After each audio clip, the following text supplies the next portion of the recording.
Esta semana en The Thinking Muslim tenemos a un ex negociador israelí convertido en un crítico profundo. Daniel Levy nos ofrece una visión interna de cómo el régimen israelí percibe el actual alto el fuego y las perspectivas de una paz justa para los palestinos.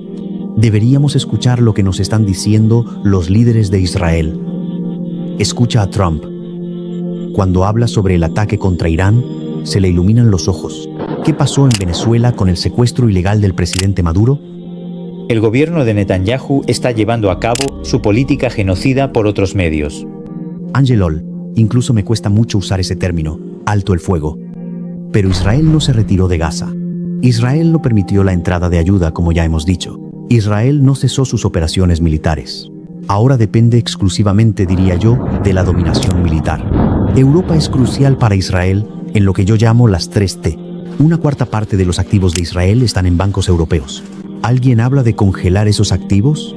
A Trump le entusiasma este increíble juguete que es el poder militar estadounidense y cómo se puede desplegar. El desplazamiento de personas racializadas para el asentamiento de blancos. ¿Qué podría no gustar de eso? Daniel Levy, bienvenido a The Thinking Muslim. Gracias. Bueno, es un placer tenerte con nosotros. Ahora, Daniel, sé que has estado participando en varios foros y hablando sobre las perspectivas actuales de paz y la posibilidad de un alto el fuego duradero.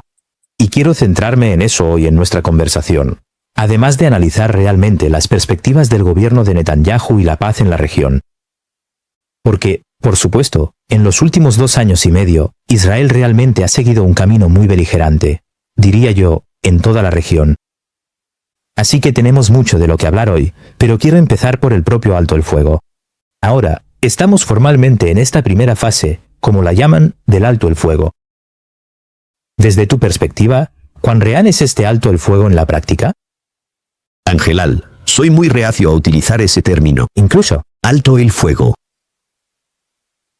Reconozcamos, en primer lugar, que el infierno en Gaza continúa. Las tasas de mortalidad alcanzan los 3 dígitos, lo que fue asombrosamente la norma durante la mayor parte de los últimos 2 años. No son el caso. Pero todos los días el ejército israelí mata a gente en Gaza. ¿Estamos en el punto álgido del asedio del hambre? No. Pero, ¿tenemos condiciones de vida aceptables o razonables? En absoluto. Ni siquiera ese compromiso mínimo en el plan de 600 camiones al día, que apenas mantiene a la gente por encima del nivel de subsistencia después de haber estado tanto tiempo muy por debajo, ni siquiera eso se ha cumplido. Estamos en unos 125, así que es aproximadamente una cuarta parte de lo que se había prometido. Así que, dado que hay operaciones militares diarias por parte de los israelíes, creo que ya superamos con creces los 400 palestinos asesinados desde el llamado alto el fuego. El avance paulatino y el fortalecimiento de esa presencia militar israelí. Esto es un alto el fuego. Caracterizado porque Israel puede hacer lo que quiera y llamar a esto un alto el fuego. Ya hemos visto esto en Líbano. Así que, sin descartar por completo la absoluta necesidad de que los palestinos en Gaza tengan un poco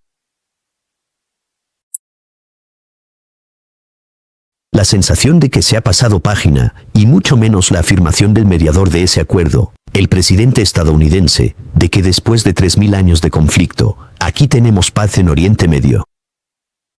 Y el propio documento es sumamente problemático. Cuando hablo de documento, por supuesto me refiero a los 20 puntos que posteriormente fueron traducidos. Y esto fue un acto atroz, también de complicidad por parte de quienes lo secundaron. Eso se traduce en la ONU. La resolución 2803 del Consejo de Seguridad, que condiciona derechos fundamentales de los palestinos, incluido el derecho a la autodeterminación. ¿Iría usted tan lejos como para decir que, a través de este alto el fuego, el gobierno de Netanyahu está persiguiendo su política genocida por otros medios?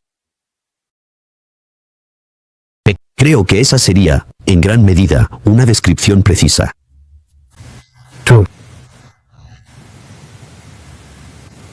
Lo que tenemos es el continuo desplazamiento de palestinos.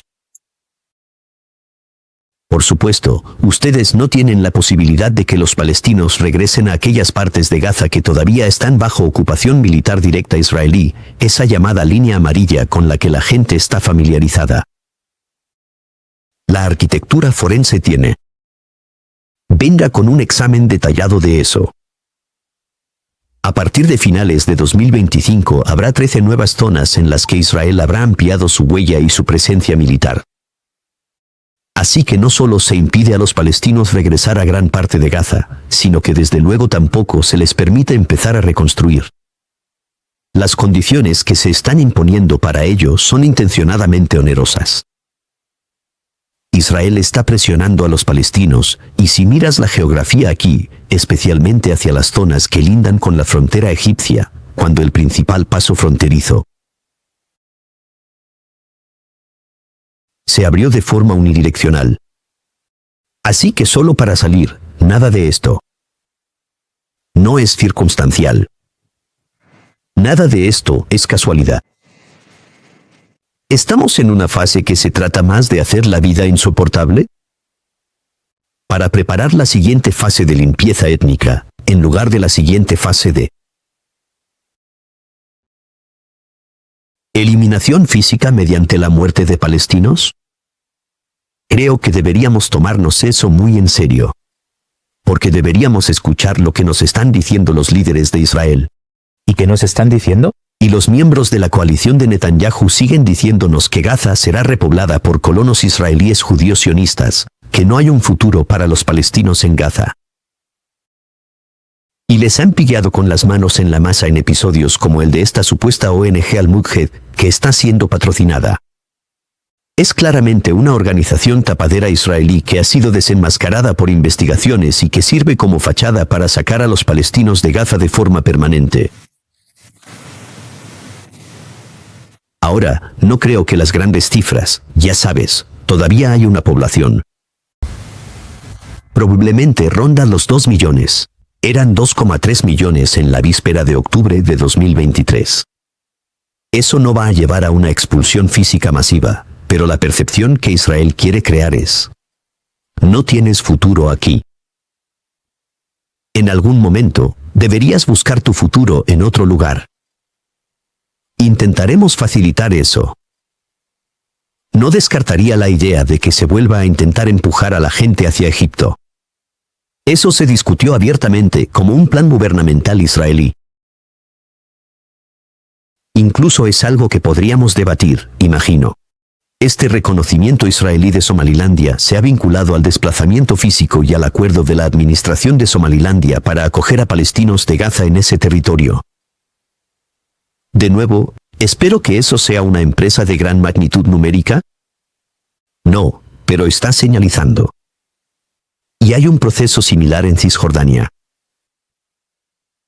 Sin embargo, no deberíamos discutir esto sin reconocer algo que creo que es quizás incluso más importante que todo lo que acabo de describir. En términos de la intencionalidad israelí, que es la resiliencia palestina. Porque el otro lado de esa historia está en el contexto de todo lo que se ha intentado. Los palestinos tienen esta relación con la permanencia en la tierra.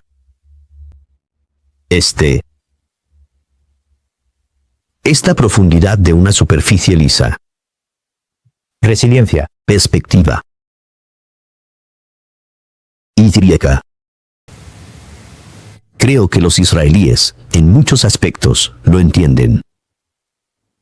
Creo que si pelamos las capas, ellos son conscientes de que hemos tenido una Nakba. Estamos hablando de una segunda Nakba. Estamos tratando de implementar una segunda Nakba. Pero hay un profundo apego palestino. Se necesitará muchísimo para detener eso, y es por eso que creo que se usa la matanza, pero de manera ubicua.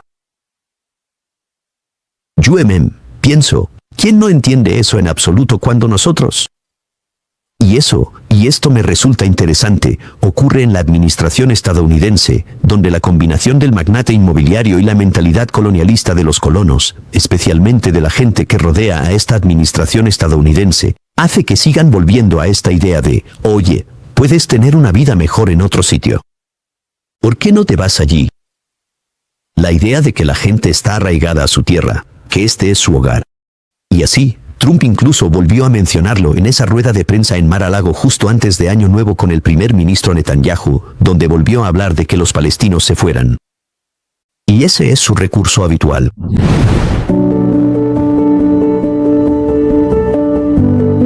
Vinimos a África Oriental para un campamento médico.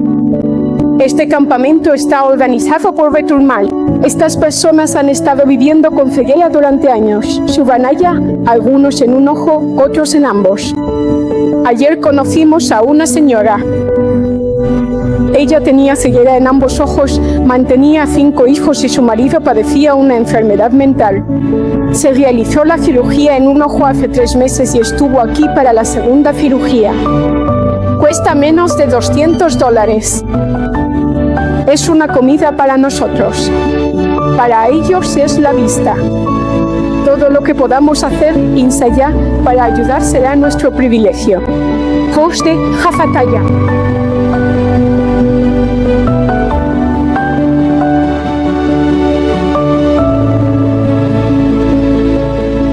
Visita BTML, US/Pintin Muslim para obtener más información y realizar donaciones. Así que hablemos sobre la continuación del alto el fuego. Por supuesto, con todas las salvedades que mencionaste, sigue habiendo una conversación en curso sobre la segunda fase del alto el fuego. Estaba dentro de los 20 puntos que se propusieron inicialmente. Y dentro de esa segunda fase, habría una fuerza internacional de estabilización en un país que a menudo se menciona como llamado a participar. En eso, sería Turquía. Y, por supuesto, parece que Netanyahu se resiste en este momento a cualquier presencia de tropas turcas sobre el terreno. Quiero decir, según tu experiencia, en primer lugar, ¿crees que hay alguna posibilidad de que exista una fuerza internacional de estabilización en Gaza? ¿O crees que Netanyahu se opondrá a cualquier medida de este tipo? Así que, creo que lo que tenemos hasta ahora es un intento exitoso por parte de Israel de establecer las condiciones del alto el fuego y de lo que sucederá después en la fase B del alto el fuego. Los rehenes israelíes en Gaza regresaron y se liberaron prisioneros palestinos. Como debe ser. Pero Israel no se retiró de Gaza. Israel no permitió la entrada de ayuda. Como ya hemos dicho, Israel no desistió de sus operaciones militares, las redujo de intensidad. E Israel está intentando asegurarse de que la siguiente fase no altere de ninguna manera su dominio continuado sobre ese territorio. ¿Qué podría alterar ese territorio? Ese territorio podría verse alterado por una transferencia a una auténtica gobernanza palestina. No sé si vamos a profundizar más en esto, pero cualquiera que esté prestando atención cada vez se expone más a lo que son posturas muy pragmáticas, si tomas como referencia conflictos comparativos en otras partes del mundo, históricamente, movimientos de liberación bajo ocupaciones ilegales, resistencia, etc. ¿Cuáles son esas posturas muy pragmáticas que está presentando el liderazgo de Hamás sobre cómo se puede abordar esto? A Israel no le interesa, y hasta ahora a los estadounidenses tampoco les interesa seguir ese camino. Así que Israel se esconde detrás de esta cuestión del desarme, lo dejaré aparcado por un momento. Estableciendo el listón del desarme en un lugar que, de nuevo, es intencionadamente inalcanzable. Y la postura oficial del gobierno israelí es que break time igual a 0.5s diagonal si estamos discutiendo sobre una fuerza que actúe como CEO ocupante, break time igual a 0.5s diagonal o incluso CEO beligerante en términos de la seguridad y el control. Perseguir a los palestinos, pulgares arriba. Eso nos parece bien. Creo que entienden que eso es poco probable. Lograron establecer algo en Cisjordania, con la autoridad palestina, donde sus fuerzas de seguridad en gran medida operan en esa línea. Lo que no se ha conseguido hasta ahora, y creo que será difícil cambiar eso. Es la disposición de los países a entrar y decir, vale, desplegaremos junto a las FDI para reprimir a los palestinos, ¿qué es lo que no está escrito en el plan? Pero es la imagen que se evoca cuando escuchas la expresión Fuerza Internacional de Estabilización o Fuerza Internacional. Se supone que la parte que ha sido víctima de genocidio, que no tiene la capacidad, los palestinos, y que esta fuerza actuaría de alguna manera como elemento disuasorio ante acciones israelíes. Una fuerza así sería testigo de lo que ocurre sobre el terreno. Verían cómo actúan los israelíes. Tendrían la capacidad de investigar. E Israel quizás se lo pensaría 2 veces antes de matar a tropas de terceros países. Israel es consciente de todo eso. Y por eso, Israel no tiene ningún interés en que haya una fuerza internacional sobre el terreno que, en algún momento, pudiera siquiera llegar a tener un mandato. Donde los palestinos estén siendo protegidos, Israel se ve disuadido. Y por lo tanto, no quiere que esa fuerza llegue a existir. También está el tema del precedente. Si pones algo sobre el terreno en Gaza, ¿cuál sería entonces la lógica para no tenerlo en Cisjordania ocupada, en Jerusalén Este? Y creo que, a menos que esto se exija, al final, eso va a tener que incluir a Estados Unidos. Entonces no verás una fuerza internacional que se parezca en nada a lo que acabo de describir. Por supuesto, esto también está vinculado a la retirada de Israel, del 58% más o menos de Gaza que ahora está bajo ocupación directa, de nuevo, algo que Israel no tiene intención de hacer. Así que, en su lugar, estamos jugando a este juego. Y parte del juego es lo que se llama el CMCC. Es el Centro de Coordinación Civil Militar, una instalación dentro de Israel, en su mayoría atendida por militares israelíes y estadounidenses. Con 2, 3 docenas. Otros ejércitos tienen una presencia muy pequeña en este edificio, que se suponía que iba a avanzar en cuestiones como la entrada de ayuda en Gaza. Casi no ha conseguido hacerlo. Ha provocado cierta fricción a nivel operativo entre algunos de estos ejércitos e Israel. Pero creo que los israelíes dirían, ¡qué éxito tan fantástico mientras estamos en la Corte Internacional de Justicia! Siendo juzgados por crímenes de genocidio, tenemos a 3 docenas de ejércitos colaborando con nosotros en un centro en nuestro territorio, controlado por nosotros. Vaya, qué ejercicio de blanqueamiento tan maravilloso. Y creo que eso es exactamente lo que es. ¡Qué vergüenza para esos países que están participando en eso! Eso podría permitir que el presidente estadounidense diga, oh, yo tengo mi ISF. Tenemos a 3 docenas de ejércitos cooperando juntos. Estamos haciendo cosas fantásticas. Y del mismo modo podría decir, tenemos nuestro gobierno para Gaza, tenemos la Junta de la Paz. Tenemos a Tony Blair o a quien sea. Así que creo que ese es el juego al que estamos jugando. Y luego, escucha, hasta que Israel experimente algo que normalmente no experimenta. Que es que se ejerza presión en su contra, que se le exija rendir cuentas, que se le desafíe su impunidad. A menos que ya hasta que eso ocurra. El argumento que esgrimen los países que participan en esto, que es que esta es la única manera de intentar mejorar el alto el fuego, se vuelve en gran medida irrelevante porque en realidad no estás desafiando a los israelíes. Y para mí, por lo tanto, la gran prueba es la rendición de cuentas. Lo primero en lo que me fijaría es en la compensación. Israel destruyó Gaza. ¿Por qué esperamos que los estados árabes del Golfo, los contribuyentes europeos u otros se hagan cargo de eso? Por supuesto, quiero que los recursos para que los gazatíes puedan rehacer sus vidas, para que los palestinos en Gaza tengan un futuro mejor, vengan de donde puedan venir. Pero hay un lugar del que deberíamos decir.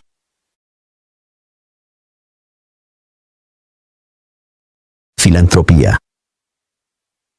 Deberíais ser vosotros quienes lo hagáis. 1/4 parte de los activos de Israel están en bancos europeos. ¿Alguien habla de congelar esos activos? No.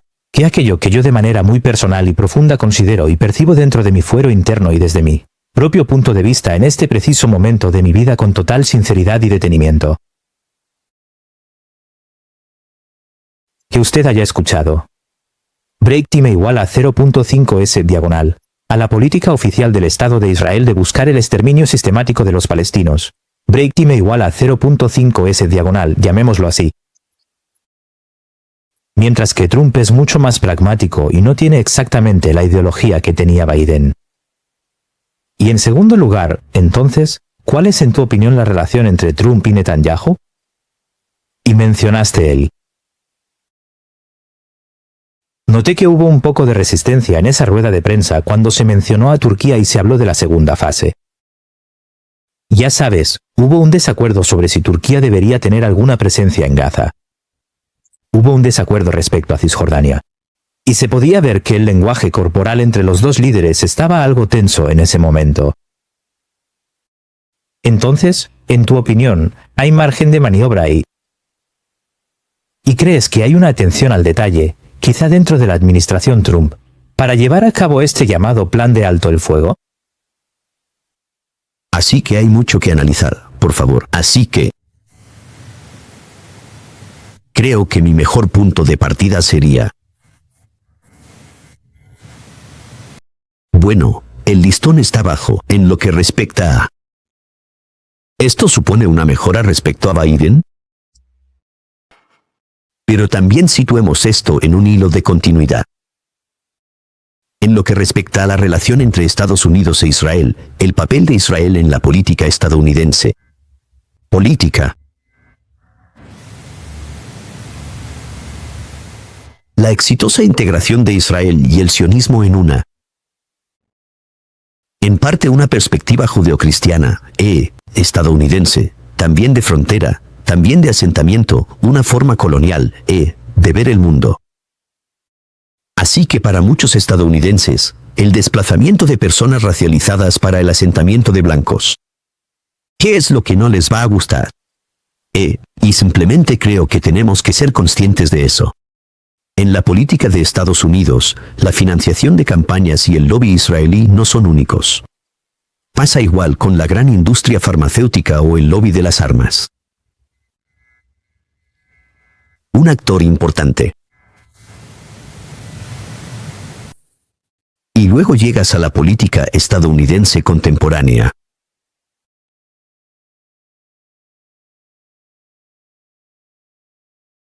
Una especie de titular de los últimos meses.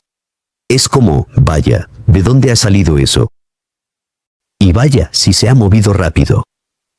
Cuando se trata de la pelea dentro de Maca, Israel primero contra Estados Unidos primero. Estamos hablando de Tucker Carlson. Tucker Carlson, Marjorie Taylor Greene,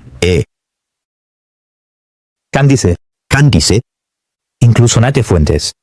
Así que hay, y aquí es donde, para algunas personas, esto es un intento de comprender la política contemporánea sin profundizar lo suficiente. Así que no voy a profundizar más ni a convertirme en fan de Nick Fuentes ni de lejos, pero pensar que puedes simplemente descartarlo porque lo dice la ADL, una organización antidifamación totalmente comprometida, es que no estás captando el ritmo del debate en la derecha hoy en día. Y cuando Trump se arropa con los Mark Levin y las Miriam Adelson, estos son influencers pro-Israel muy importantes. Por los financiadores o en el mundo de los podcasts. Creo que solo está fortaleciendo al otro bando. Y como digo, cuando algunas de esas organizaciones judías estadounidenses del establishment tradicional, y yo quiero recalcar que no creo que representen la realidad de los judíos estadounidenses. Pero cuando esas organizaciones tradicionales los persiguen de la forma en que lo hacen, sí, pienso que están fallando si doy un paso atrás por un momento.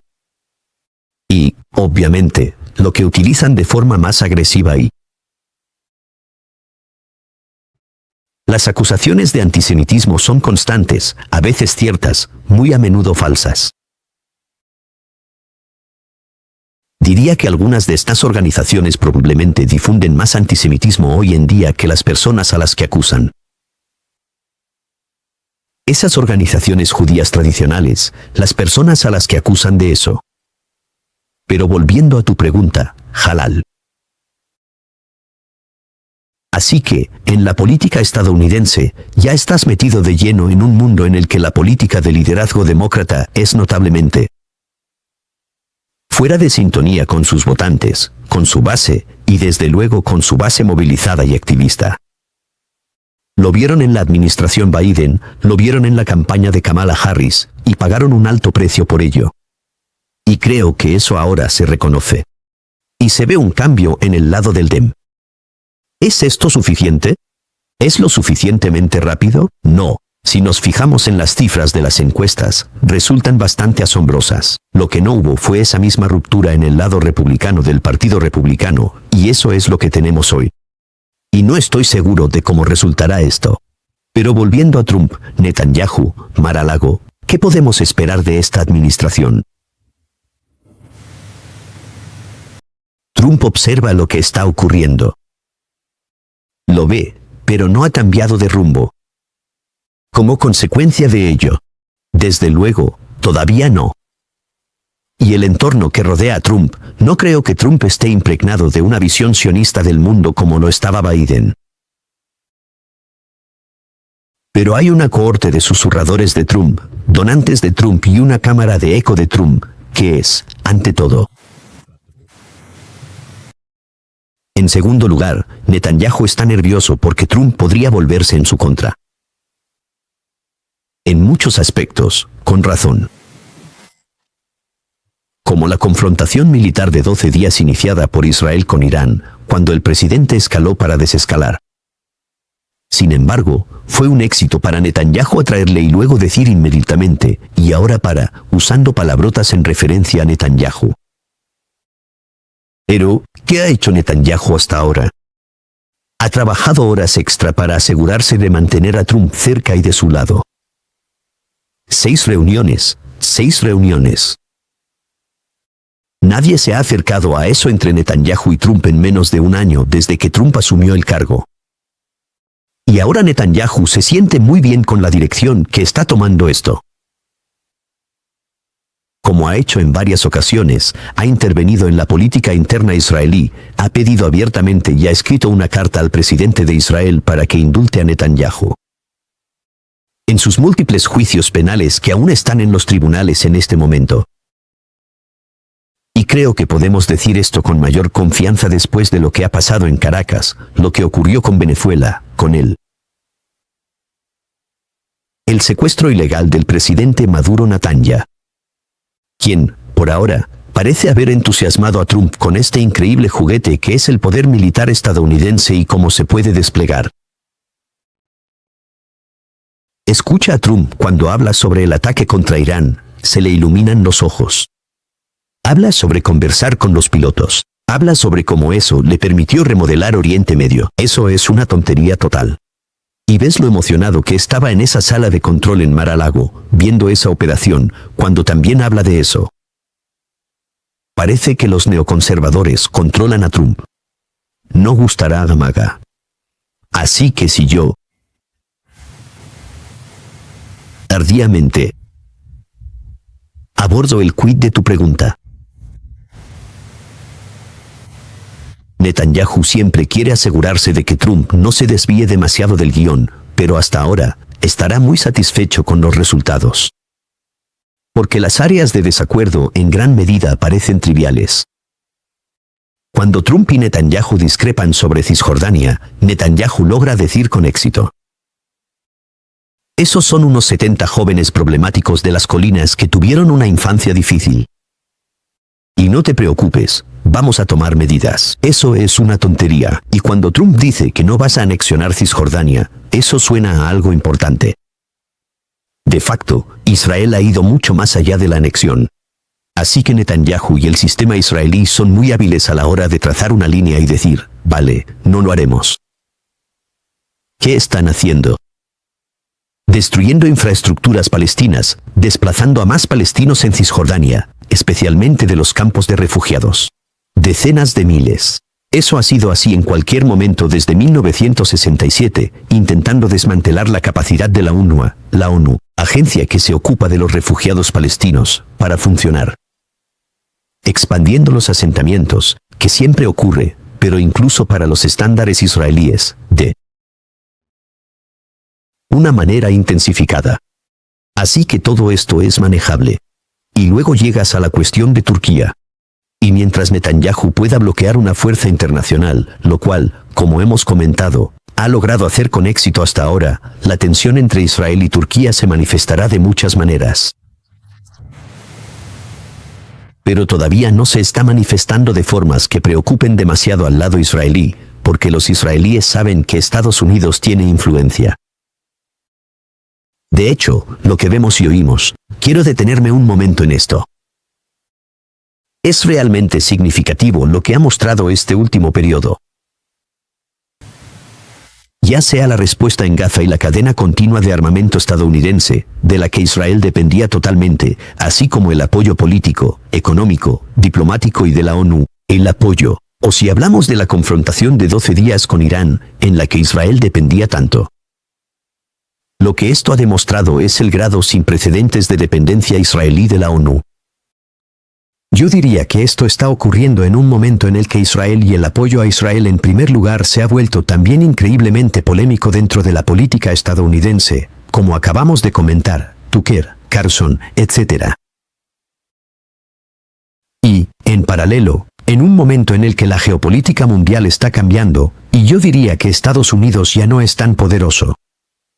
Eso puede sonar contraintuitivo para algunas personas, quizá lo comentemos más adelante, y la influencia no reside únicamente en Estados Unidos. Y aquí, no quiero eximir a otros de su responsabilidad. Hay estados en el Golfo con relaciones económicas y financieras significativas, y con importantes fondos soberanos. No los utilizan, podrían hacerlo. Europa es crucial para Israel en lo que yo llamo las 3T. Comercio, turismo y torneos. Europa es el mayor socio comercial de Israel. Europa es donde Israel puede mostrar a sus ciudadanos que es un país normal porque se puede viajar sin visado, incluso sin tener que declarar que no has participado en crímenes de guerra en los últimos 2 años. Ni siquiera tienes que firmar una declaración en ese sentido cuando viajas a Europa. Y la normalidad de estar en torneos de fútbol, de participar en Eurovisión. Estas cosas importan. Es la forma en que una sociedad recibe la señal de que todo lo que haces está bien, es normal, o recibe la señal de que tienes un problema por lo que estás haciendo. Así que no quiero eximir a otros de su responsabilidad. ¿Y ese poder de influencia? ¿Puede entonces influir en Estados Unidos? Hablaste de que Tucker Carlson es como un caramelo, así que en el caso de Nick Fuentes. Y esta especie de escisión o división dentro del movimiento MEGA, o al menos el movimiento MAGA, frente a los neoconservadores. Esto me fascina. Porque hasta ahora, sí parecía que había un creciente, coro, supongo, de sentimiento anti-israelí dentro del movimiento conservador republicano más amplio en Estados Unidos. Ahora, Venezuela, ya sabes, y las acciones del gobierno en Venezuela tienden a decirme eso. Quizá el MAGA no sea tan fuerte como habíamos imaginado, al menos la base MAGA, no es tan fuerte, porque, claro, ya sabes, MAGA va de no intervenir. Se trata de América primero. En tu opinión, ¿qué tan importante es esta tendencia? Y, por supuesto, estamos hablando de Palestina. ¿Qué importancia tiene esta tendencia a exigir a la administración algún tipo de rendición de cuentas por sus políticas sobre Israel y Palestina? Pensar. Si voy a ser lo más sincero posible sobre esto en enero de 2026. Mi respuesta sería que es demasiado pronto para decirlo. ¿Bien? Porque este es un fenómeno de tiempos recientes. Hace un año no hubiéramos pensado, hace 6 meses, incluso hace 3, 4 meses, no hubiéramos pensado que estaríamos en este lugar. En términos de este debate dentro del mundo MAGA, cuando se trata de Israel. Venezuela me parece, en primer lugar. Lo que dije es que Trump se ha enamorado un poco de eso, con cómo jugar con estos juguetes grandes, poderosos, destructivos, ilegales, que a menudo se usan. Y parece que partes de la administración están siendo cooptadas por ciertos intereses. Por supuesto, tienes el interés predominante del autoenriquecimiento de la familia y los allegados, etc. Pero, ya sabes, para una cohorte de Marco Rubio y algunos de esos neoconservadores, el hemisferio occidental, América Central y del Sur, siempre estaban de regreso. El patio de recreo clave. Ya sabes, Irán contra. Ya sabes, volviendo a tantas intervenciones, incluso más atrás, volviendo a Allende y Pinochet en Chile. Yemen. Y aquí tenemos un presidente que aparentemente está dispuesto a aceptar eso. Asia Occidental, Oriente Medio, Israel. La estrategia del documento, a Clean Break, si la gente quiere buscarlo, los neoconservadores cuando Netanyahu llegó al poder por primera vez en 1996. Así que ha habido estos intentos, y parece que hay cierto grado de control sobre eso. Y por lo tanto, mucha de la atención ahora está. ¿Qué va a hacer él ahora con Irán? La agenda israelí es bastante transparente en ese sentido. Otro ataque contra Irán. Y no solo otro ataque. Esta vez, han puesto en primer plano lo que antes era solo un subtexto, que es el cambio de régimen. Exacto. Puedes asumirlo, y me imagino que estarías algo sorprendido, o quizá no, de cómo se ha desarrollado esto en los medios israelíes en los últimos días. El grado de hiperventilación alrededor de vaya, Maduro fue tan fácil. Titulares de que, supuestas filtraciones, que Omenay, Los dirigentes iraníes ya han estado en conversaciones con Rusia sobre el lugar al que huirán. Bien. ¿Van a utilizar todos los recursos que tienen para lograr esto? ¿Tienen una penetración significativa y capacidad para intentar sembrar discordia dentro de Irán? El régimen en sí, al igual que en Israel, no es muy popular por muchas razones. El régimen de Teherán no es popular entre gran parte del público. ¿Entonces van a intentar socavar eso? Sí. ¿Tendrán éxito? ¿Van a involucrar a los estadounidenses en esto? Consiguieron que Trump dijera, listos y armados, si hacéis daño a los manifestantes. No es poca cosa. Pero aquí está esa pregunta dentro de MAGA. Algo que no hizo la vez anterior. Estados Unidos bombardeó una noche a Irán. Algo que no está claro si harán en Venezuela, pero la narrativa parece ser, nosotros controlaremos esto, pero lo que realmente quiero decir con eso es, nos quedaremos con su petróleo. Quizás sea vendible para MAGA. Esto es un interés estadounidense. Vais a ver los beneficios. Como si todos fueran grandes accionistas de compañías petroleras estadounidenses, por cierto, o de refinerías en la costa de Texas, donde, ya sabes, el crudo pesado venezolano aparentemente se refina mejor. Pero creo que tiene un problema real. Y ves que esta lucha está en marcha dentro de MAGA. Pero creo que hay otra forma de ver esto.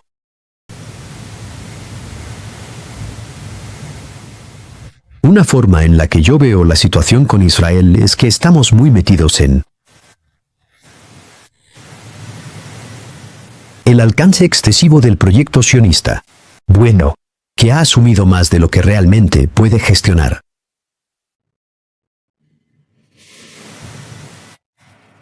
En la medida en que hubo una gestión exitosa. En cuanto a su lugar en la región y a su despojo de los palestinos, fue porque lograron colocarle una apariencia incremental y pseudopragmática, incluyendo, oigan, en realidad hay un proceso de paz, muchachos. El abandono de esa apariencia, la ampliación de las ambiciones de ese proyecto, las ambiciones de dominación hegemónica y militar de ese proyecto. Me da la sensación de que están empezando a volverse en su contra. Y lo digo en el contexto de esto, de que estamos hablando de Estados Unidos, porque esto también me da la impresión de que podría ser, al menos en parte, el principio del fin de este segundo mandato de Trump. No creo que sus bases estén contentas con el hecho de que esté dedicando más tiempo a asuntos internacionales que a tratar cuestiones básicas del país. Su búsqueda obsesiva del Premio Nobel de la Paz no es algo que, en mi opinión, tenga un eco positivo.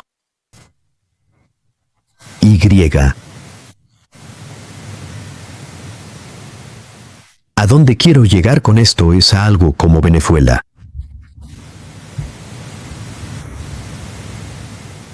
¿Realmente van a realizar grandes inversiones allí? ¿Lo van a llevar a cabo, como él ha dicho?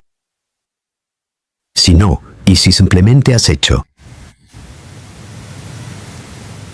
una captura muy apta para Instagram, muy apta para TikTok de Maduro, pero su gente sigue al mando, la gente se va a dar cuenta de que eso fue un paripé. E incluso todo el documento de la Estrategia de Seguridad Nacional, que se publicó hacia finales de 2025, sí, y este énfasis en el hemisferio occidental. El Trump. La doctrina Don Roe, ¿no? O sea, la dominación americana de Trump en esa esfera. Y seamos sinceros, han tenido victorias electorales en Chile, en Honduras. Ha intervenido bastante en la política de algunos de esos países. Apoyaron a Milei con miles de millones y le ayudaron en unas elecciones de medio mandato. Intentaron intervenir en Brasil con Bolsonaro, obviamente un gran titular, y ahora lo que han hecho en Venezuela. Veo eso y pienso que es interesante. ¿Está Estados Unidos viéndose obligado a centrarse principalmente en su propio patio trasero? Sí. La gente dice, ya sabes, ahora vemos a Estados Unidos de vuelta, reafirmándose frente a China. Y yo miraría eso y diría, bueno, fíjate bien, quizá sea justo lo contrario. Quizá. Y creo que cuando se trata de Asia Occidental, cuando se trata de Oriente Medio, cuando se trata de Palestina, tenemos que pensar, todos los que nos preocupamos por un futuro diferente allí, tenemos que pensar si nuestro. La obsesión con Estados Unidos es excesiva. Sí, Estados Unidos tiene la mayor influencia sobre Israel. Estados Unidos no es el único actor geopolítico relevante. Y, en última instancia, Israel ha seguido, y por eso menciono esto del exceso de confianza israelí, Israel ha seguido un camino en el que ahora depende exclusivamente, diría yo, de la dominación militar, de su poderío militar. Por lo tanto, ha lanzado el guante a cualquier otro. ¿Puedes igualarlo en ese terreno? ¿Puedes disuadir o contener a Israel militarmente?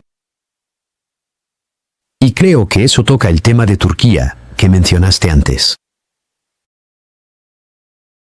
Y creo que esa es la pregunta con la que la gente, poco a poco, incluso después del 9 de septiembre y el ataque en Doha, está empezando a enfrentarse. Espera un momento. El desafío que el sionismo de suma cero llevado al extremo plantea a esta región se reduce a si podemos protegernos a nosotros mismos y a nuestra gente. Y no creo que sea un lugar inteligente para Israel, por cierto. Forma, bienvenido al Musulmán Pensante. Es un placer tenerte con nosotros. Gracias. Salam. Bienvenidos a Pensador Musulmán. Muchas gracias y bienvenido a Londres. Alhamdulillah. Musulmán te llama Kusambet. Gracias por estar con nosotros hoy. Mira, esto siempre es un placer. Y para ser honesto, tuve que venir a comprar otra taza musulmana pensante. Porque Fátima, que trabaja conmigo, realmente quiere otra taza. Tengo noticias muy emocionantes para ti. Mis invitados y yo ahora hablamos urdu, árabe y francés. Con la ayuda de la IA, por supuesto. Nuestro objetivo es llegar a una audiencia más amplia y esperamos doblar nuestro archivo y los nuevos programas a estos idiomas. Necesito que te suscribas a estos canales y ayudes a correr la voz. Si quieres ayudar a este proyecto, por favor considera hacer una donación o hacerte miembro. Henry, ¿puedo conocer tu opinión sobre Quiero decir, Venezuela es un tema de conversación que, por supuesto, todo el mundo está hablando de ello en este momento. Y creo que hay una conexión entre Venezuela y Palestina, especialmente en lo que respecta a la postura europea, porque hemos visto, quiero decir, Wes Stretton estuvo en Radio 4 esta mañana y ya sabes, le resultó muy difícil encontrar las palabras. Incluso para criticar de forma leve a la administración estadounidense por violar el derecho internacional. Lo hemos visto en toda Europa, quiero decir, la postura de Ursula von der Leyen, ya sabes, la presidenta de la Comisión Europea. Ha sido una postura irrisoria, ha sido una posición horrible respecto a Venezuela. Y, por supuesto, sobre Gaza, vimos a Merz y Kiarostami aquí en el Reino Unido, que no solo guardaron silencio, sino que en realidad estaban justificando las posturas del asedio a Palestina, a Gaza, por ejemplo. ¿Dónde te ves tú? No sé si todavía te consideras un liberal que cree en este orden mundial liberal. ¿Hacia dónde crees que se dirige el orden mundial liberal? ¿En qué lugares específicos percibes que los puntos neurálgicos fundamentales de este llamado orden basado en reglas break-time igual a 0.5s diagonal, ahora se están haciendo todo lo posible y esforzándose por aceptar todo menos el orden mundial liberal? Así que, primero creo que tenemos que analizar un poco esa fraseología, que es que existe el derecho internacional. O bien cumples con la ley internacional o bien la violas con tus acciones. El llamado orden internacional basado en reglas, una invención occidental, siempre ha sido una vía para eludir lo que es la verdadera arquitectura multilateral, que es el derecho internacional. Así que no necesitamos un supuesto orden internacional basado en reglas. No necesitamos un orden liberal. O bien cumples con el derecho internacional o no lo haces. Y nos queda mucho camino por recorrer como los llamados liberales, respetuosos de la ley, multilaterales, creyentes en la arquitectura e instituciones de ese sistema. Constantemente, y no es una invención de los últimos años ni de los últimos meses, estamos muy lejos de cumplir con eso. Por supuesto, el problema son las relaciones de poder. ¿Quién puede pedirte cuentas cuando no cumples con eso? Y entonces llegó el asunto de Rusia y Ucrania. Y poco después, el 7 de octubre, violaciones del derecho internacional por parte de Hamás, sin duda, por parte de grupos militantes, tras décadas de violaciones del derecho internacional por parte de Israel, que quedaron impunes, sin que nadie las cuestionara. Y luego Israel lo llevó a otro nivel con su posterior campaña genocida en Gaza. Y quizá la cercanía en el tiempo de estos hechos, y quizá el grado en que Occidente se subió a su púlpito y le señaló con el dedo al mundo, e impuso sanciones. De una manera que tuvo un efecto muy significativo, por ejemplo, en la seguridad alimentaria. En países a los que nunca se les consultó, en países que, especialmente en el llamado sur global, habían sido testigos de la hipocresía occidental. No es precisamente una novedad la hipocresía por parte de nadie, pero ellos lo habían presenciado durante décadas. Y de repente les decían, bueno, si no lo entiendes, esta es la única prueba de fuego que importa, Rusia. Así que creo que Europa y Occidente, en los últimos 2 o 3 años, han sido vistos de una manera tan transparente, como si estuvieran desnudos en la plaza del pueblo. O quizás llevando el gorro de bufón y los zapatitos puntiagudos del bufón, en lo que respecta a la falta de seriedad de su supuesta adhesión a algún tipo de orden internacional. Y creo que luego llega Venezuela y lo que has estado viendo en esas entrevistas en Radio 4 y en otros lugares, por ejemplo, en este país, pero no exclusivamente en este país. Mencionaste al jefe de la UE que promueve el genocidio, Sylvain Delay, y la política alemana ha sido la mayor vergüenza durante todo este periodo. Por cierto, la gente no presta atención al caso que Nicaragua llevó ante la Corte Internacional de Justicia sobre la complicidad alemana en su comercio de armas con Israel. Cierro ese paréntesis. Pero ves estas entrevistas sobre lo que ha pasado en Venezuela, Y para mí, es como ponerles los cascabeles en el gorro y los zapatos puntiagudos de bufón en los que se han convertido. Y entonces te quedas un poco sin aliento y dices, vale, están expuestos, pero ¿en qué nos ayuda eso? ¿Verdad? ¿Qué hacemos con esto aparte de echarnos unas risas, que en realidad no nos lleva a ninguna parte? Así que creo que tenemos que tomarnos muy en serio la cuestión de cuál es la alternativa. Y para mí, la alternativa reside, en particular, en dos preguntas concretas. Y esas dos preguntas son, ¿cómo se puede responsabilizar esa derogación de la responsabilidad, esa falta de voluntad de defender la legalidad internacional, la arquitectura institucional y multilateral que necesitamos en este mundo? Porque si a X no se le hace rendir cuentas, entonces si lo ve y dice, bueno, yo también puedo hacer lo mismo. Entonces, ¿cómo acumulamos el poder? Porque al final, esto va de relaciones de poder. Y a veces hemos visto el poder de la calle. El poder puede estar en las urnas. El poder puede estar en el consumidor, en lo que decides comprar o no. El poder en los sindicatos en ciertos países, Italia y otros lugares. Por ejemplo, se han negado en los puertos a descargar productos israelíes.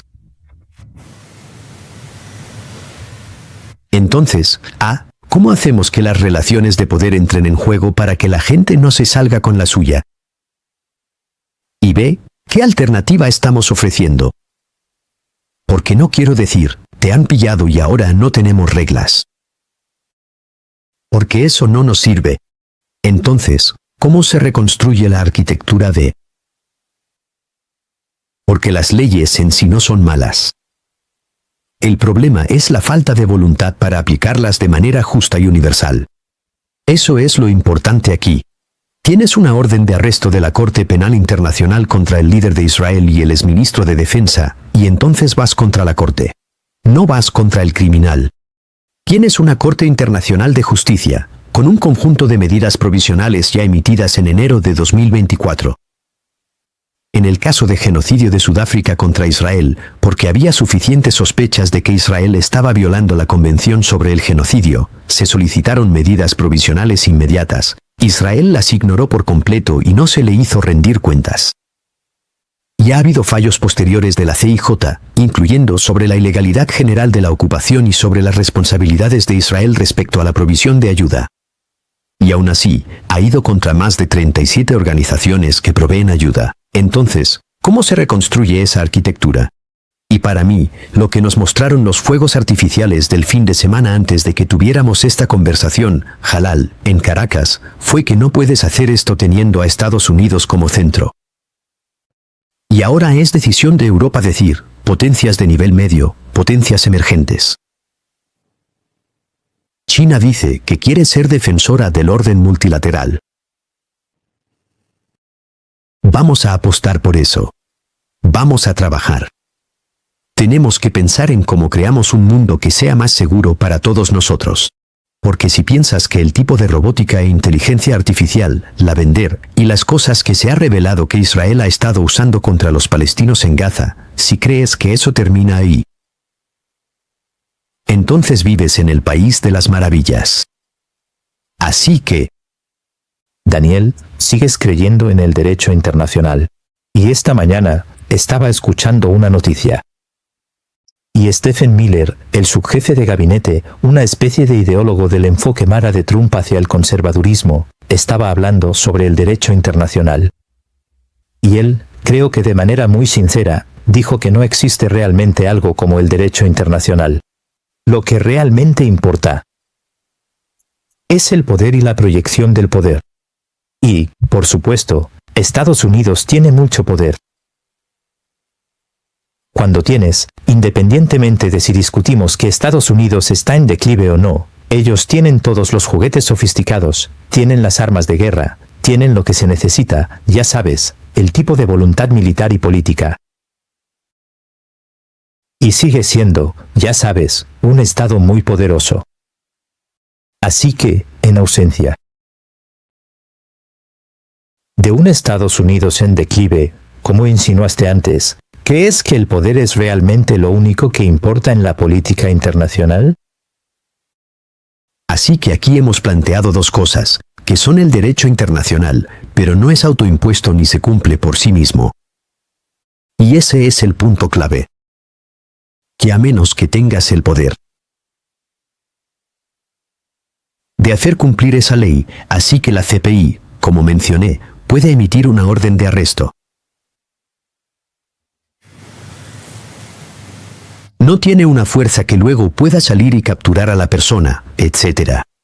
O la Corte Internacional de Justicia puede emitir un fallo. Hay una digresión que se puede hacer, y es que estas cosas en realidad abren todo tipo de posibilidades en las jurisdicciones nacionales. Y vas a ver que se van a perseguir. En cuanto a empresas que podrían ser culpables y que tendrán que defenderse ante los tribunales, individuos que podrían haber sido responsables y que también tendrán que defenderse ante los tribunales. Pero la visión más amplia que estás planteando aquí y que yo he intentado recalcar es que hay que pensar en las relaciones de poder. Y haces bien en señalarlo.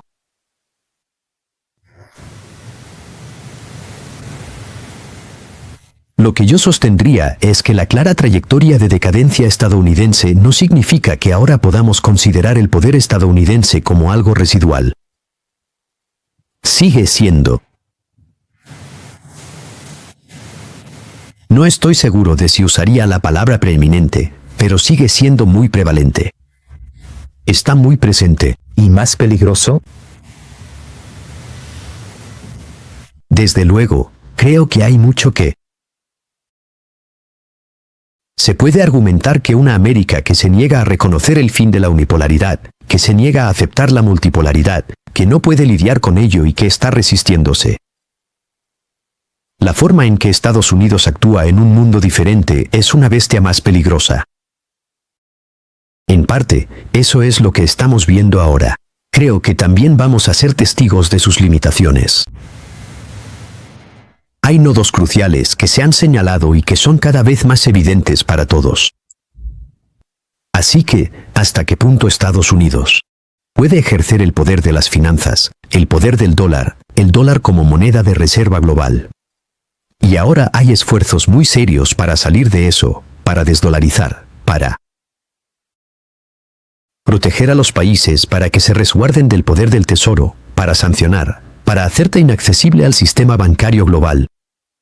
Acabamos de ver a Europa pasar por todo este asunto de qué hacer con los activos rusos congelados.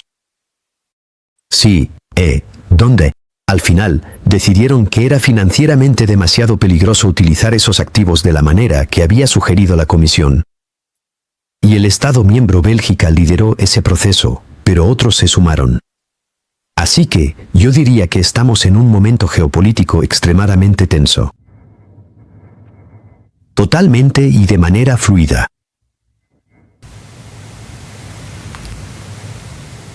Creo que ya se puede ver cuáles son algunos de esos resultados. Sí. Yo sugeriría que esos resultados no supondrán la reafirmación de una primacía estadounidense incuestionada y unipolar. ¿Cómo gestionas el interregno? ¿Y cómo trazas un rumbo para lo que viene después? Esas son preguntas sobre las que no necesariamente me siento cualificado para pontificar. Lo que intento comprender es, ¿qué significa eso para Israel, Palestina, Asia Occidental, Oriente Medio, en ese contexto geopolítico más amplio? Hemos hablado de los desacuerdos internos en Estados Unidos. Hemos hablado de que Israel es un tema más controvertido en Estados Unidos. Hemos hablado de cómo Estados Unidos, con la ayuda de Europa, en realidad está desmantelando el sistema que tan bien le ha servido. Y creo que todo eso no augura nada bueno, ni para Estados Unidos. Y desde luego, tampoco para el país que más depende de Estados Unidos. Y como he sugerido, Israel se ha embarcado en una aventura cada vez mayor. Yo lo llamo extralimitación. Estás ocupando parte del Líbano. Estás ocupando parte de Siria. Te estás arriesgando y reconociendo a un país que nadie más ha reconocido en Somalilandia. Estás creando varias zonas de confrontación con Turquía. Pero estás enviando una señal a toda tu región circundante de que o aceptáis nuestra superioridad militar y nuestros planes de dominación hegemónica para esta región, o iremos a por vosotros. Y la apuesta que estáis haciendo, el riesgo que estáis asumiendo como Israel es, ¿podemos lograrlo? Y lo que básicamente estás apostando es que la región circundante. Voluntad. Si no pueden cooperar lo suficiente para desafiar eso, no podrán poner sus acciones en conjunto, por así decirlo. No será posible plantearle ningún desafío político, económico o militar, que seguirá dependiendo de Estados Unidos a su manera, que sus élites perseguirán intereses más bien estrechos.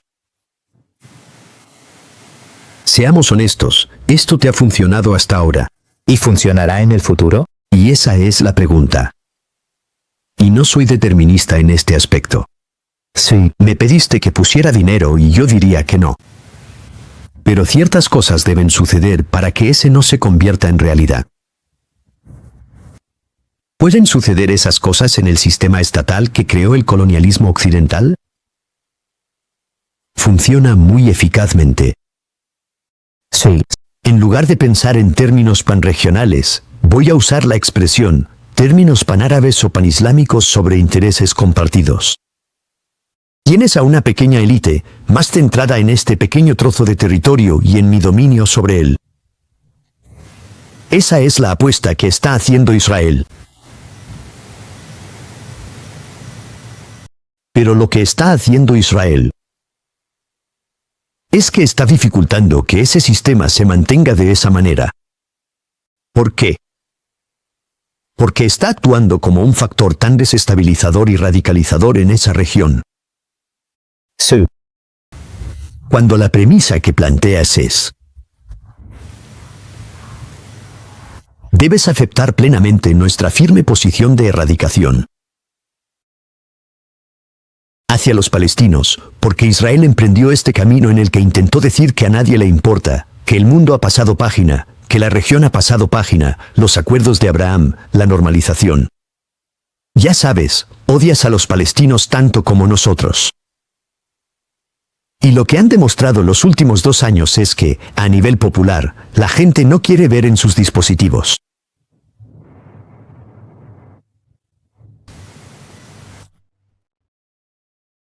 Quizá, en el caso de una región más amplia, compañeros musulmanes, tal vez, pero en un sentido mucho más amplio, seres humanos cuyos propios gobiernos son cómplices al permitir la masacre.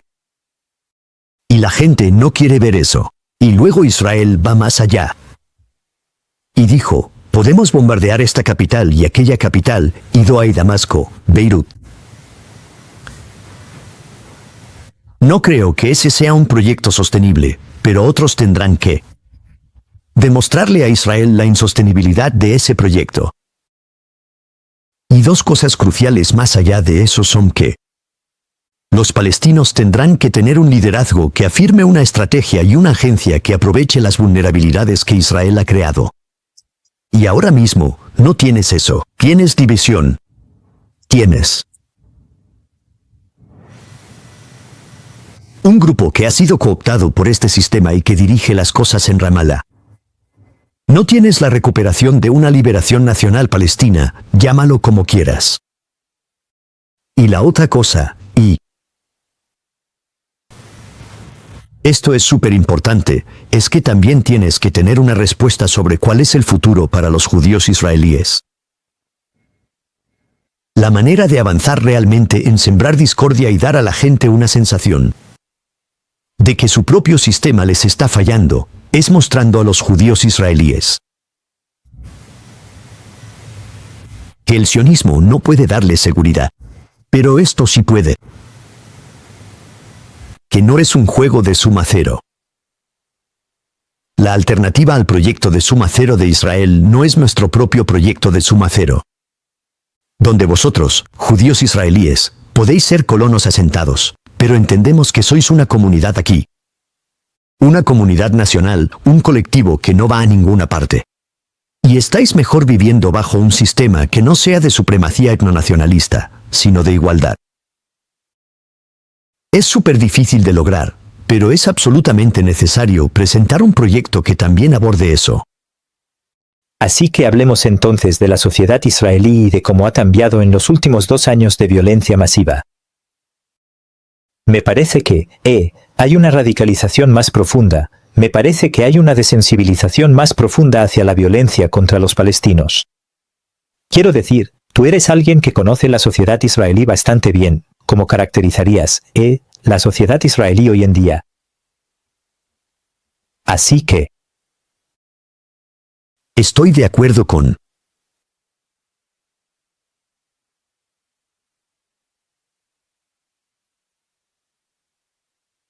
La deshumanización, break time igual a 0.5s, diagonal el apoyo directo a un proyecto tan descaradamente, estructuralmente violento y destructivo. Break time igual a 0.5s, diagonal hacia el pueblo palestino. No puedes entender eso sin situarlo en una historia, sí, en una historia. Desde llevar a cabo una nakba, hasta negar una nakba, hasta nunca asumir una nakba, hasta ahora decir que vamos a hacer una segunda nakba. Israel pasó de la nakba 1 a la nakba 2 sin haberlo reconocido nunca. Y veamos cómo están el 20% de la población de Israel, que son palestinos. Muchos de los cuales se identifican como tal, son tratados dentro de un sistema de discriminación estructural, de ciudadanía de segunda clase. Aunque los israelíes están muy acostumbrados a ir a una farmacia o a un hospital y ser atendidos por una enfermera o un médico árabe palestino. Y aún así, ahora habéis experimentado, basándoos en esa historia y llevándola a un nuevo nivel, diría yo, habéis experimentado un proceso mediante el cual se ha fabricado el consentimiento social para el genocidio. Eso requiere revertirlo, quiero decir, solo para asimilar lo que eso significa. Y sí que tiene que ser desmantelado, pero en este momento no tenéis los elementos necesarios para deshacerlo. Y yo diría que la sociedad judía israelí no muestra señales de ser capaz de generar eso desde dentro. Me encantaría poder decírtelo. Con el alto el fuego, quizá con la liberación de los israelíes que están retenidos, la venda ha empezado a caerse de los ojos de suficiente gente, y que están mirando esto y diciendo, tengo que saber qué hicimos allí. Hicimos esto en mi nombre, mis vecinos hicieron esto, miembros de mi familia estaban en el ejército. Es un ejército del pueblo. Eso no es lo que somos. Tiene que haber una forma de reflexión, verdad y reconciliación, penitencia. Cuando yo era negociador, lo que nunca se permitía en la sala era cualquier proceso de verdad y reconciliación, cualquier consideración de reparar el daño para cualquiera de los dos lados. Me encantaría decirte que eso está cambiando ahora. No es así. Eso no significa que no existan rincones, islas, reductos de ese pensamiento entre los judíos israelíes, de desafiar las posturas sionistas mayoritarias. Requiere un reinicio tan fundamental, porque no sé cómo se llamará si es que llega ese día de cambio, pero siendo realistas, lo que estamos viendo es que el proyecto sionista ha demostrado ser incompatible con el bienestar palestino, por lo tanto, con la seguridad judía. Yo diría que no ha cumplido con lo que prometía.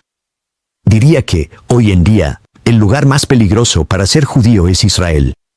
El mayor peligro para los judíos hoy en día, diría yo, y no estoy diciendo que no existan peligros para los judíos provenientes de otros lugares. Existe una animadversión histórica que se manifiesta de muchas formas hoy en día. No soy alguien que niegue el antisemitismo.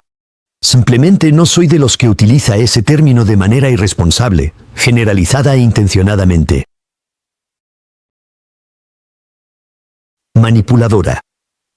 Así que, diría que el mayor peligro para los judíos hoy en día es lo que está haciendo Israel, y como Israel intenta hacernos a todos cómplices de lo que está haciendo. Por eso diría que el sionismo ha fracasado fundamentalmente como proyecto para cumplir lo que prometía, porque se suponía que debía aportar. ¿Bienestar judío? Había varios sionismos. El estatal no era la única vía. Eso era el binacionalismo. En fin, estamos donde estamos ahora. Habrá que hacer un replanteamiento fundamental sobre cuál es la mejor manera de avanzar. Por eso diría que tenemos que ofrecer a los judíos israelíes una alternativa, no un régimen de etnonacionalismo militante. Que vive, y diría que muere, por la espada. Pero eso aún no está ocurriendo en la sociedad israelí. La buena noticia es que no creo que vaya a funcionar. Y creo que si la gente ve, y es por eso que argumenté en términos de impunidad, hacer que Israel rinda cuentas, es por eso que creo que importa. Porque si la gente ve que no está funcionando, si la gente ve que el mundo no lo trata como algo normal, entonces no van a decir, oh, gracias. Estábamos esperando este momento. No, ellos contraatacarán, ellos rechazarán, pero también dirán, ¿qué hacemos? Esto ya no está funcionando. ¿Es posible que salga a la luz? Esas cosas que decíamos que solo eran mentiras y propaganda sobre lo que hicimos. ¿De verdad hicimos eso en Gaza? Tenemos que afrontar esto. No creo que seamos incapaces de hacerlo como pueblo. Pero va a tener que pasar por un proceso. Va a tener que ser cuestionado. Israel va a tener que ver que no puede salirse con la suya con esto. Mi buena noticia es que creo que eso es posible. Mi mala noticia es que no está en el horizonte político. 2026 será un año de elecciones en Israel. Actualmente no hay ningún resultado concebible en esas elecciones en el que algo fundamentalmente diferente esté en la agenda. Porque no hay oposición israelí a estas políticas. El rival más probable de Netanyahu de la llamada oposición, la mayoría de los líderes de la oposición ni siquiera han desafiado. Lo que está ocurriendo en Gaza, lo que está ocurriendo a nivel regional, no están aportando pragmatismo a esto. El rival más probable es Naftali Bennett. Fue primer ministro durante un año. Fue un líder de los colonos. La gente se ha olvidado de esto. Bennett estuvo en el mismo partido que Bezalel Smotrich desde finales de 2019 hasta principios de 2021. Tenían un partido llamado Yamina, que es la palabra hebrea para derecha. Y estaban juntos en el Parlamento.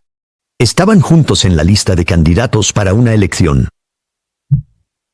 Él es el supuesto líder de la voluntad. ¿Le pusieron una cara más sonriente al régimen del apartheid contra los palestinos? Probablemente. ¿Tiene usted una audiencia en la política occidental que se muere por absorber esto? Quizás sí. ¿Llevará esto a Israel a un lugar mejor? No. ¿Mejorará a palestinos y región? No, pero, fundamentalmente, aquellos cuya conciencia política ha sido despertada por lo que han visto en los últimos 2 años, ¿van a creer esto? No, no lo son. Se trata entonces de plantearle a esa sociedad el reto de mirarse al espejo. Solo puedes hacer eso si también tienes herramientas de influencia que se utilizan y se observan las relaciones de poder.